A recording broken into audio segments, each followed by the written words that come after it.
a gestão do desempenho. O que então distingue a liderança da gestão propriamente? Nós não estamos falando de um ciclo à parte, mas sim do papel que o líder tem que exercer para que esse ciclo seja bem sucedido. Um autor muito conhecido, John Kotter, professor de Harvard, explica a diferença entre liderança e gestão. Segundo ele, gestão tem a ver com lidar com a complexidade do mundo e das organizações, trazendo ordem e consistência para a qualidade das entregas. Já o exemplo disso é o planejamento e orçamento, o estabelecimento de metas e o detalhamento do acompanhamento das ações para alcançar essas metas. Já a liderança não tem a ver com organização, e sim com mudança. É fazer o acompanhamento da mudança para que essa seja bem sucedida. Exemplo disso é o estabelecimento de uma visão, de uma direção para o futuro, assim como estratégias para a condução da mudança.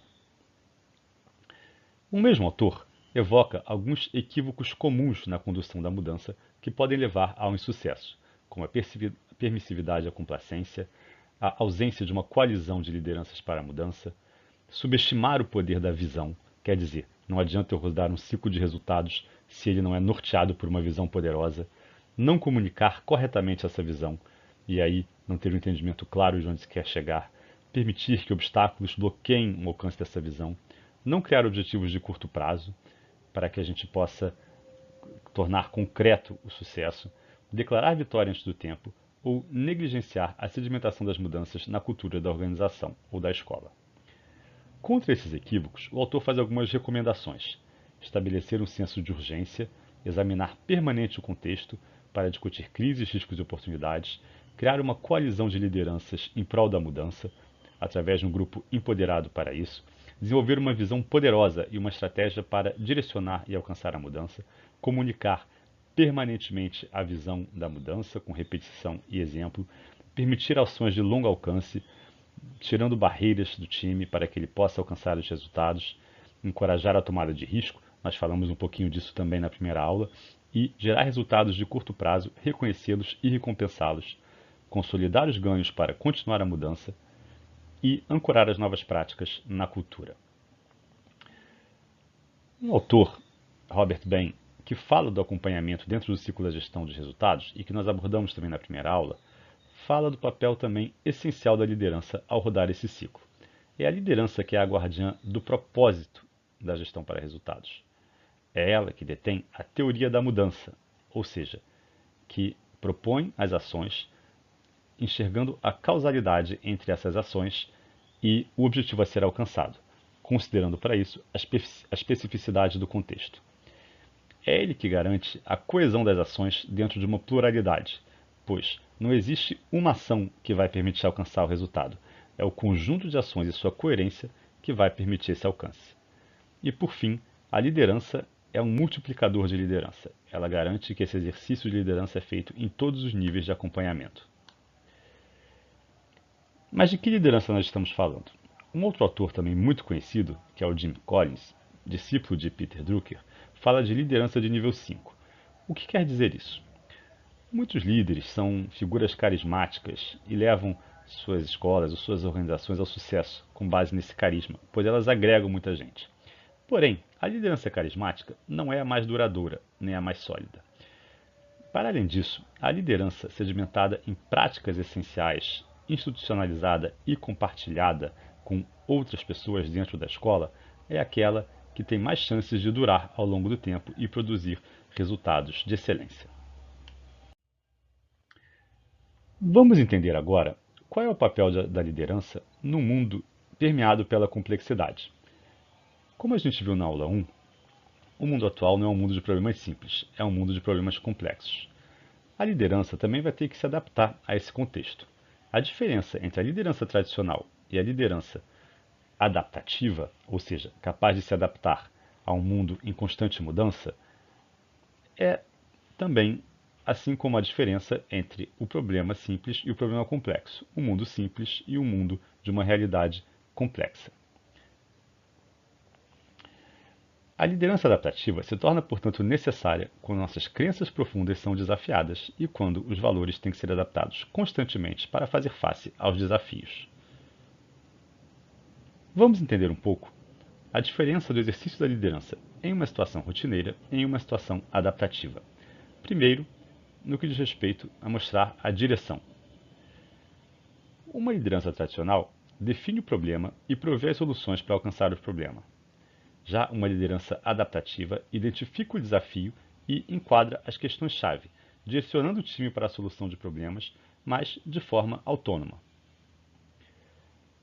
Uma liderança tradicional busca blindar a organização e o time de qualquer ameaça externa.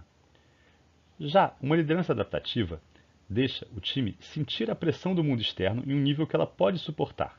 É evidente que ela tem que blindar o time para que a ameaça não seja tão grande a ponto de pôr em risco o trabalho. Porém, ela tem que compartilhar a responsabilidade com o time e, para isso, o time tem que sentir também a pressão externa. Uma liderança tradicional esclarece papéis e responsabilidades. Já uma liderança adaptativa tem que desafiar os papéis tradicionais e resistir à pressão por definir novos papéis de forma assodada ou fixa enrijecida. Os papéis também vão mudando à medida que os desafios mudam. Numa situação rotineira, a liderança tem um papel de permanentemente restabelecer a ordem. Já numa situação adaptativa, a única forma de resolver os conflitos é expor esses conflitos e, a partir disso, discutir eles francamente e abertamente, buscando soluções que não são simples. Numa situação rotineira, a liderança tradicional busca sempre manter as normas, enquanto, numa situação adaptativa, o papel da liderança é desafiar as normas improdutivas e repensar constantemente as normas, olhando para o alcance da visão e para o resultado. Vamos ver agora algumas características da liderança adaptativa em um contexto permeado por problemas complexos.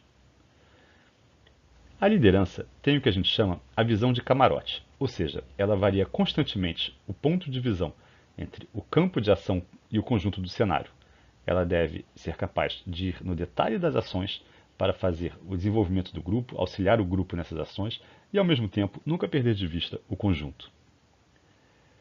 O papel da liderança é, antes de tudo, a identificação do desafio adaptativo, ou seja, do problema complexo que se quer resolver. Quais valores, crenças e comportamentos precisam ser transformados para que a resolução do problema seja bem-sucedida? Quais conflitos emergem nessa transformação e precisam ser abertamente tratados? Uma outra característica é a regulação da pressão. A liderança tem o papel de inspirar a mudança e promovendo o debate, mostrando a direção e mantendo todos na zona de aprendizado, ou seja, nem na zona de conforto, nem na zona de estresse. A quarta característica é a manutenção de uma atenção disciplinada. Ela tem que promover uma gestão de polaridades e a resolução de problemas de forma colaborativa. Uma quinta dimensão diz respeito à devolução do trabalho aos servidores, ou seja, encorajar a autoconfiança, a tomada de risco e a responsabilidade de cada um. As pessoas não estão ali somente para seguir ordem, mas para participar da construção e da implementação de soluções. Enfim, a proteção de vozes de lideranças da base, ou seja, não massacrar de antemão perspectivas originais e olhares diferentes, pois essa criatividade é necessária para resolver os problemas complexos. Essa noção de liderança revisitada está ancorada numa abordagem comportamental das pessoas dentro das organizações e dentro da escola também. Existe um filme de um experimento muito interessante que está disponível no YouTube, que é comentado por um primatologista chamado Franz de Waal. Esse filme mostra o senso de justiça e a rejeição de recompensas desiguais pelos seres, não somente pelos humanos, mas também pelos animais. É um experimento que foi realizado já com muitos animais, e aqui a gente vê ele sendo realizado com macacos. Os macacos estão dentro de um laboratório, é pedido que eles realizem uma tarefa simples, peguem e devolvem uma pedrinha, e a cada vez que eles realizam a tarefa, uma recompensa é atribuída, um pedacinho de pepino. Em um dado momento, para um dos macacos, a assistente da pesquisa, ao invés de dar o pepino, passa a dar uma recompensa melhor, a uva. Ao enxergar isso, o outro macaco, que continua recebendo a mesma recompensa, recusa a recompensa e se revolta. O que essa experiência nos mostra? Que os animais, e as pessoas também, valorizam mais o senso de justiça do que as recompensas diretas que recebem. Portanto, um ambiente e valores adequados são fundamentais para estimular os comportamentos adequados. E nisso, a liderança possui um papel central e indelegável, pois cabe a ela promover ambientes, valores e comportamentos adequados. O vídeo dessa experiência comentada também está disponível no YouTube e legendado. A gente recomenda que você assista, ele é bem curtinho.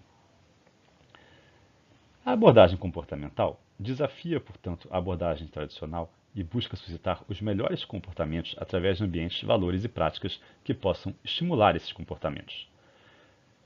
Existem aqui alguns autores de referência, tanto na economia, como na psicologia e na administração. Vamos entender as principais diferenças entre a abordagem tradicional e a abordagem comportamental. A abordagem tradicional é orientada para o passado, ao controle e revisão de erros, orientada sempre pela virtude individual, ou seja, se houve um erro, a culpa é do indivíduo que cometeu aquele erro. E o objetivo passa a ser, nesse contexto, como construir uma política de controle para minimizar os erros. Já na abordagem comportamental, é vista uma correlação entre a política de recursos humanos, o meu desenvolvimento do time e o comprometimento e o desempenho que eu tenho dos servidores, assim como na experiência com os macaquinhos. Nesse contexto, o treinamento é baseado em experiências para o desenvolvimento de competências, e o reconhecimento é visto como uma forma de estímulo positivo. Então, eu tento entender o que trava e o que move cada um, e a partir disso eu busco estimular os melhores comportamentos e tornar as pessoas mais comprometidas, aumentando o trabalho colaborativo, eliminando o medo do ambiente de trabalho e desenvolvendo competências de forma focada e prática, suscitando reações adequadas através de estímulos adequados.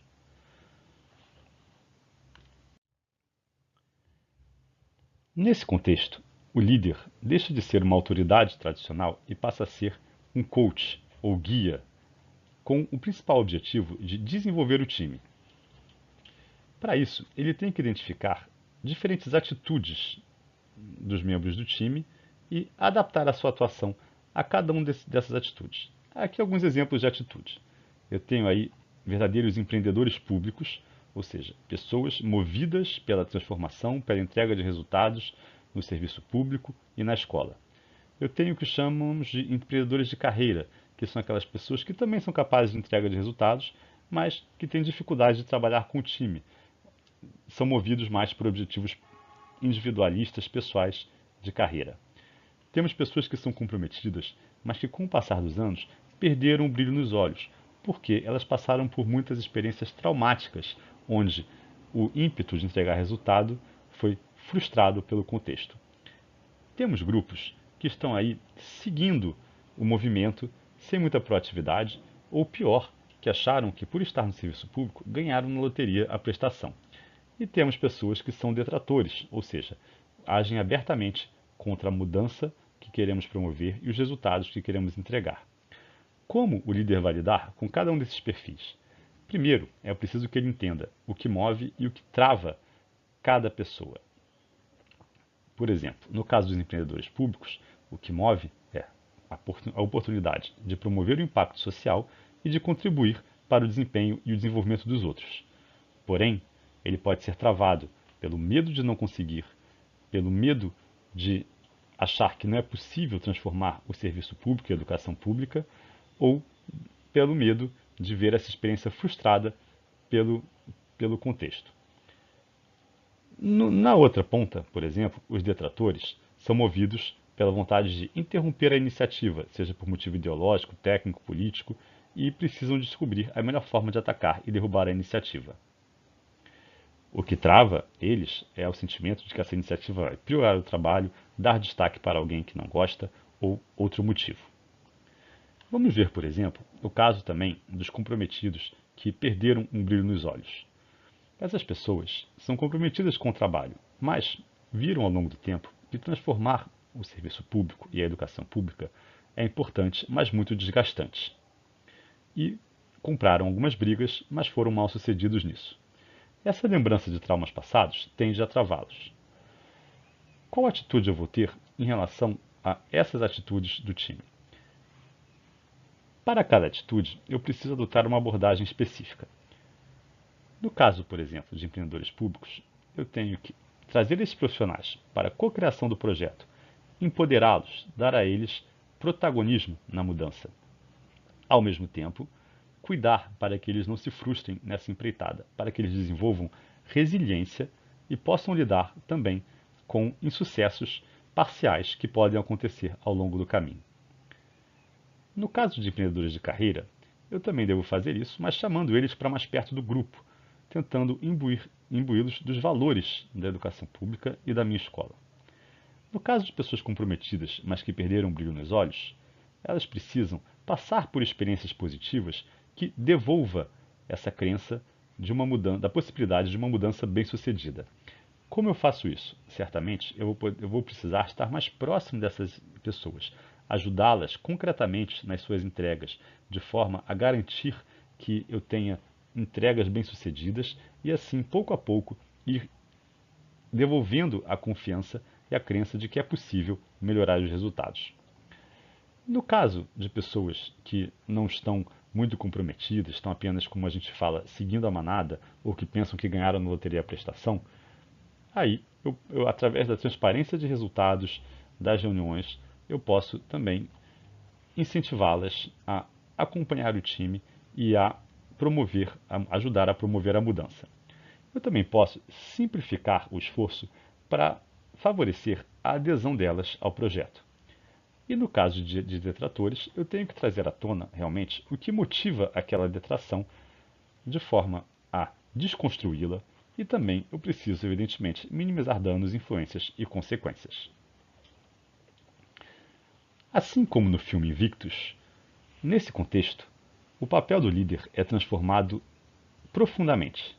Ele não é mais uma autoridade tradicional, e sim um coach, que entende a atitude de cada membro do grupo, o momento que cada membro do grupo passa e adapta a sua abordagem a essas atitudes, a esse momento.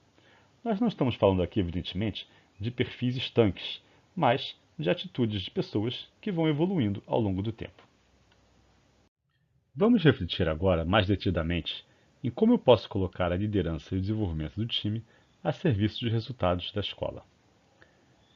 Nós vimos esse slide também na nossa primeira aula. Refletimos sobre um papel efetivo de um líder escolar, sobre como transformar uma escola com resultados ruins em uma escola com bons resultados e até sobre como transformar uma escola com bons resultados em uma escola de excelência. Vimos que o caminho para isso é um só: promover uma educação e um ensino de qualidade e promover uma cultura de excelência. Vimos alguns mitos que permeavam a noção de liderança escolar, como a confusão de gestores escolares com meros administradores, e vimos também alavancas de ensino e alavancas culturais que permitiam melhorar a aprendizagem da escola. Vamos ver agora alguns roteiros específicos do desenvolvimento de times que pode auxiliar a liderança a alcançar resultados na escola. O primeiro roteiro diz respeito à implementação do desenvolvimento profissional no time escolar. Ele conta com as fases de preparação, execução e acompanhamento. Na fase de preparação, você vai definir os principais objetivos e lacunas que devem ser trabalhados no plano de desenvolvimento dos professores, com base no diagnóstico e nos elementos-chave para cada bimestre organizados em um calendário anual. Em seguida, você vai planejar as sessões de desenvolvimento, organizando o que será feito em cada sessão, estabelecendo os objetivos de cada sessão, o que os participantes devem ser capazes de fazer ao final da sessão, instruções e roteiros de aplicação para o aprendizado mão na massa, prático, e o tempo de exercícios práticos, bem como, evidentemente, um instrumento de observação que será utilizado e aperfeiçoado durante esses exercícios. Você vai planejar as sessões organizando também o que será visto, atividades, materiais que permitem a observação em cima de casos efetivos, vídeos, cases escritos, identificando também boas práticas de profissionais de referência que permitem atacar o problema de forma alinhada aos objetivos da sessão. Você vai planejar as sessões de desenvolvimento enquadrando também os principais conceitos e mensagens que você quer passar, incluindo aí perguntas-chave para suscitar a reflexão por parte dos participantes antes e depois do exercício, ideias-chave que devem ser destacadas e também documentos guias de uma página para a orientação das práticas. E por fim, você vai planejar o acompanhamento de forma clara para assegurar a implantação de pelo menos 90% do plano de desenvolvimento que vai ser construído. E aí também você vai antecipar um pouco mentalmente o que você acha que pode acontecer nessa sessão, quais dúvidas vão surgir, quais respostas vocês esperam dos participantes, pois isso também vai facilitar e dar mais fluidez à condução. Na etapa de execução, você vai conduzir essa sessão com base numa narrativa bem definida, anunciando bem os objetivos da sessão, as questões-chave a serem tratadas e a conexão entre as diferentes etapas e atividades. Você vai dar diretrizes claras e concisas ao longo da sessão, vai destacar ideias-chave e fala através de slides, explicando sua importância. Vai buscar engajar os participantes, fazendo perguntas constantemente, conduzindo a sessão de forma participativa para suscitar uma reflexão coletiva e também para valorizar as diferentes falas e participações. Vai cuidar da sua pronúncia e expressão corporal para permanecer claro, calmo, aberto a considerações e às ideias. É muito importante também que você gerencie o tempo da sessão, evitando muita lentidão e vazios, ajustando o tempo de cada etapa de acordo com as necessidades que você vai percebendo no time e também reservando momentos específicos para a reflexão dos participantes sobre as questões-chave.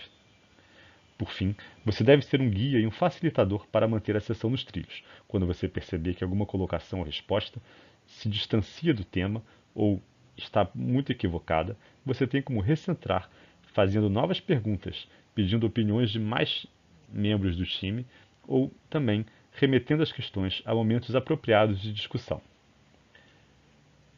Na última etapa de acompanhamento, você vai monitorar ativamente após a sessão para garantir que aquilo que foi pactuado e que o plano de desenvolvimento vai ser efetivamente implementado. Para isso, você vai desenvolver práticas como caminhadas de observação através da escola, feedback em tempo real das aulas dos professores e outras atitudes práticas dos professores, e além de ações extras de acompanhamento focadas nos professores com maior dificuldade em executar o plano, pois é melhorando a prática desses professores que você tem toda a chance de alavancar os resultados da escola. Um outro roteiro, um pouco mais específico, diz respeito a dar feedback efetivo para o professor a respeito da sua prática. Aí também eu tenho a etapa de preparação, a etapa de identificação de pontos positivos e oportunidades de melhoria que devem ser passados no feedback. O próximo passo, explicar o que e como deve ser dado esse próximo passo pelo professor, e o planejamento, a prática e o monitoramento para esses próximos passos. Na etapa de preparação, você vai preparar o feedback durante a observação de aula, a observação de atuação desse professor, registrando momentos-chave. É claro que você pode usar também para isso outros materiais, como os resultados das avaliações, os resultados do trabalho entregue pelos estudantes. Na etapa de identificação de pontos positivos e oportunidades de melhoria, você sempre vai iniciar repassando os avanços obtidos desde a última conversa, a partir dos objetivos que foram traçados naquela ocasião. Quais foram os pontos que foram atacados e que foram bem-sucedidos? Você vai, a partir daí, definir o foco específico dessa sessão, identificando claramente qual é o problema que a gente vai atacar agora e quais são os casos, práticas de referência para aprender mais sobre esse problema. Você vai identificar claramente a lacuna de atuação daquele profissional em relação ao caso que você tem como referência e evidenciando aí alguns fatos, ou seja, apoiando sempre a sua fala em exemplos ilustrativos, evidências, comportamento e trabalho dos estudantes, dificuldades relatadas pelo próprio professor, para ancorar bem a sua fala. A partir daí, na próxima etapa, você vai descrever claramente o próximo passo em termos de prática, treinamento e aperfeiçoamento. O professor tem que ter muita clareza do que, de fato, ele precisa fazer para cumprir esse passo. Ele precisa ter especificada uma sequência de atividades a serem realizadas nessa próxima etapa. Para isso, você tem que também certificar de que o professor entendeu esse enunciado, solicitando que ele reformule com suas próprias palavras o entendimento sobre esse próximo passo. O que deve ser feito e como.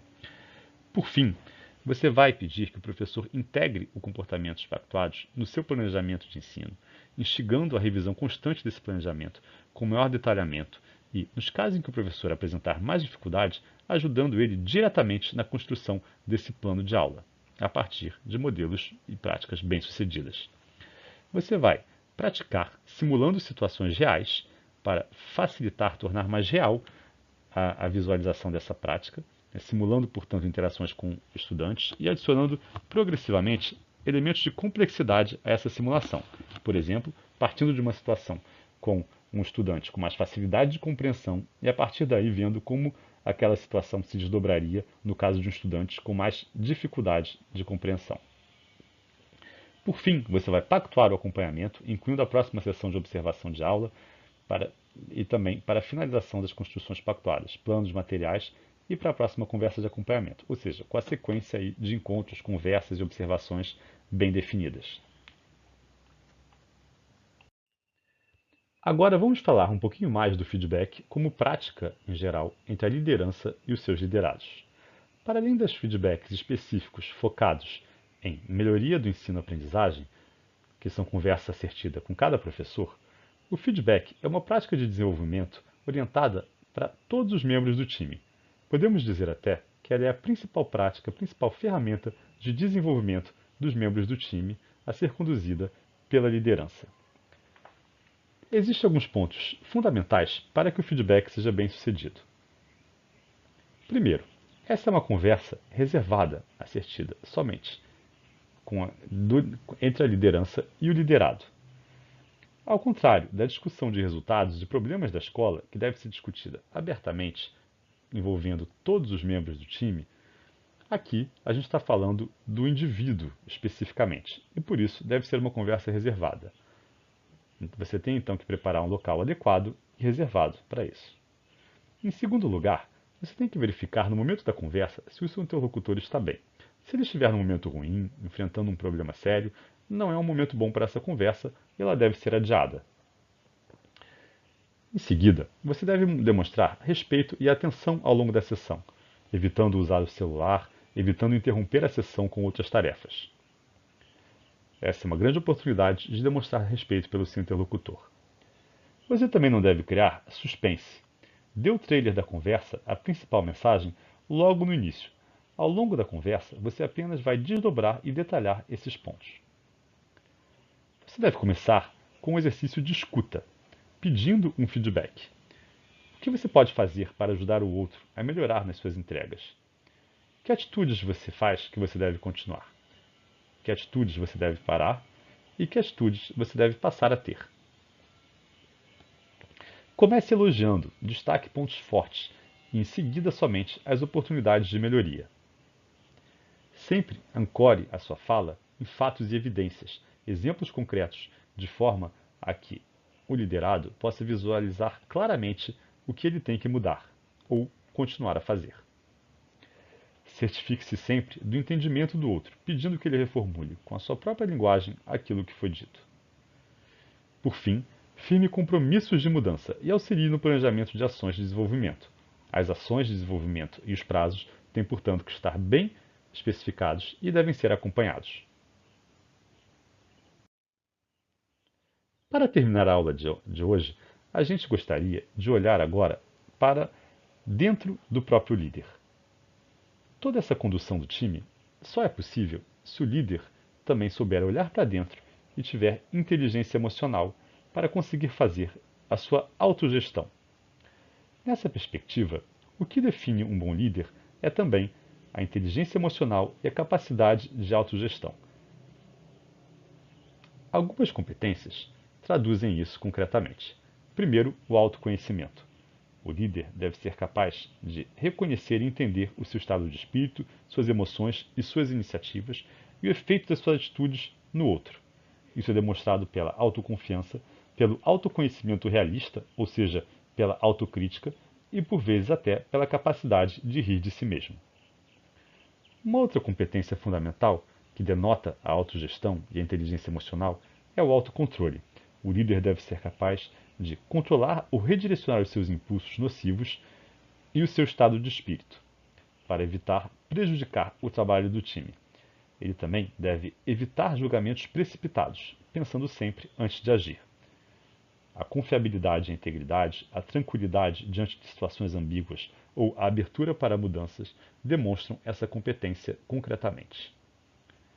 Uma outra competência importante é a motivação, a paixão pelo trabalho motivada por algo que transcende o simples salário ou status da carreira, assim como a disposição para perseguir metas com energia e empenho sempre, apesar das dificuldades. Essa competência é demonstrada pelo ímpeto à realização, o otimismo diante do fracasso ou diante da dificuldade e o comprometimento organizacional constante. Uma outra competência que denota aí a inteligência emocional e a capacidade de autogestão, portanto necessária para a boa liderança, é a empatia, que nada mais é do que a capacidade de se colocar no lugar do outro, de entender a estrutura emocional das outras pessoas e de tratar os outros de acordo com suas reações emocionais. Isso é caracterizado por uma expertise em formar e reter talentos, pela sensibilidade diante de diferenças culturais, diferenças entre indivíduos e também da dedicação aos clientes, ou seja, aos nossos públicos, tanto professores profissionais de educação, como em relação aos clientes finais, que são aqueles para os quais a gente trabalha, que são os nossos alunos. Por fim, o que a gente chama de destreza social, que é a habilidade em administrar relações e construir redes de relacionamento, assim como a capacidade de encontrar um denominador comum para estabelecer uma relação de confiança com o time entre os diferentes indivíduos do time. Isso pode ser observado na eficácia em liderar mudanças, no poder de persuasão e na expertise em formar e liderar equipes coesas. Portanto, o bom líder não é somente aquele que está constantemente junto ao time, fornecendo feedbacks e conduzindo a mudança, é aquele também que sabe olhar para dentro e, a partir do seu autoconhecimento, autocontrole, motivação, empatia e destreza social, consegue direcionar a sua atuação em prol dos resultados. Bem, pessoal, com isso a gente encerra a aula de hoje. Mais uma vez, a nossa intenção aqui não é que você saia dessa aula dominando plenamente todos os conceitos e todas as competências que foram apresentadas, mas sim que você possa refletir criticamente sobre o que é o papel da liderança na condução da mudança na escola e no alcance de resultados, assim como no desenvolvimento do time que é necessário para esse alcance. Lembrando que você pode consultar o material da aula através do arquivo PDF disponível na plataforma e também aprofundar esse estudo pela leitura do caderno complementar de estudos, que também está disponível e onde você vai ter aí sugestões de textos, filmes, palestras, todos amplamente disponíveis na internet. Muito obrigado, pessoal, e até a próxima.